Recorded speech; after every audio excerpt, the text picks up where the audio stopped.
আজ 1 জুলাই ডক্টর বিধানচন্দ্র রায়ের জন্মদিবস ও মৃত্যুদিন। এই দিনটাকেই ডক্টরস ডে হিসেবে পালন করা হয়। এই উপলক্ষে কালনা মহকুমা হাসপাতালে অন্যান্য বছরের মতন এবছরও ডক্টর ডে পালন হলো মঙ্গলবার। বিধানচন্দ্র রায়ের প্রতিকৃতিতে মাল্যদান এবং তার প্রতি শ্রদ্ধা নিবেদন করার পাশাপাশি ডক্টরদের সম্মানিত করা হয় এদিন মঙ্গলবার।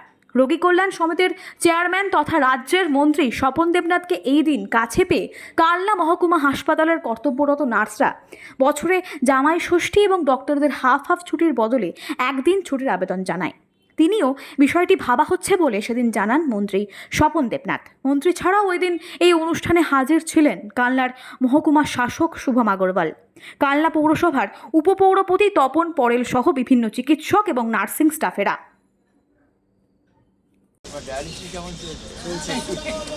চলে যাচ্ছে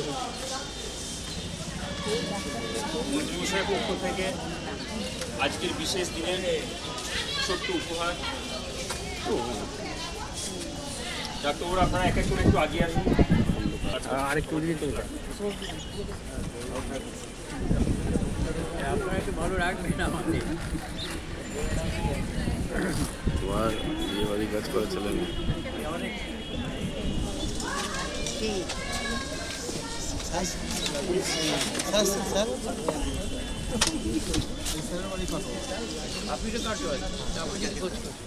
তো হাফ ছুটিগুলো আমাদের সত্যি নিতে প্রবলেম হয়, আমরা সেভাবে পারি না, কারণ হসপিটালটাতে থাকতে হয়।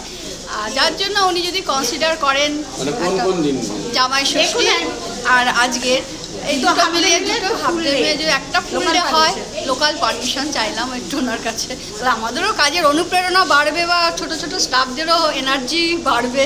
উনি কি বললেন? উনি বললেন অ্যাডজাস্ট হয় এবং ম্যাডাম আছেন তো অর্ডার হয় না কোনো লোকাল। মিলি ঘোষ হালদার। আজকের দিনটা তো ডক্টরস ডে, ডাক্তার বিধানচন্দ্র রায়ের জন্মদিনও বটে, মৃত্যুদিনও বটে। সারা দেশে গভীর মর্যাদার সঙ্গে পালিত হচ্ছে। একদিকে তিনি সারা পৃথিবীর বুকে চিকিৎসক হিসেবে যেমন প্রতিষ্ঠিত, প্রশাসক হিসেবেও কিন্তু তিনি যথেষ্টই সুনামের সঙ্গে কাজ করছেন। আমরা বিভিন্ন বিষয় মাঝে প্রবীণ চিকিৎসক ডক্টর অমিয়তা, ডক্টর সেলিম সাহেব সব রেখেছেন, ওদের আরও অভিজ্ঞতা আছেন। আর এইটুকু শুধু বলবো যে কালনা মহকুমা সুপার স্পেশালিটি হাসপাতাল এবং মহকুমা হাসপাতালে দাঁড়িয়ে এইটুকু বলতে পারি যে হাসপাতাল যখন তৈরি হয়েছিল, এখন যেটা আছেন ডক্টর অমিয়তা সেলিম সাহেব উল্লেখ করেছেন, পরিষেবা দেওয়ার ক্ষেত্রে কিন্তু কোনো ত্রুটি কেউ রাখছেন। কোথাও কোথাও ভুল ত্রুটি হতে পারে, সেটা আলাদা। এবং হাসপাতালের ভেতরে পরিকাঠামোগত উন্নয়নটাও আমরা সব দেখতে পাচ্ছি, নিজেরা সব। তা অতএব এগুলো বজায় থাকুক। চিকিৎসকেরা তাদের মহৎ পেশার সঙ্গে যুক্ত আছেন, যে নোবেল প্রফেশন। যারা নার্সিং স্টাফ আছেন তারাও কিন্তু নোবেল প্রফেশন। তারা চাকরির চেয়েও মানুষের সেবাটাকেই অগ্রাধিকার দিয়ে থাকেন, আর সেইটাই যদি বজায় থাকে সবচেয়ে আমার বেশি ভালো লাগবে। ধন্যবাদ সবাইকে।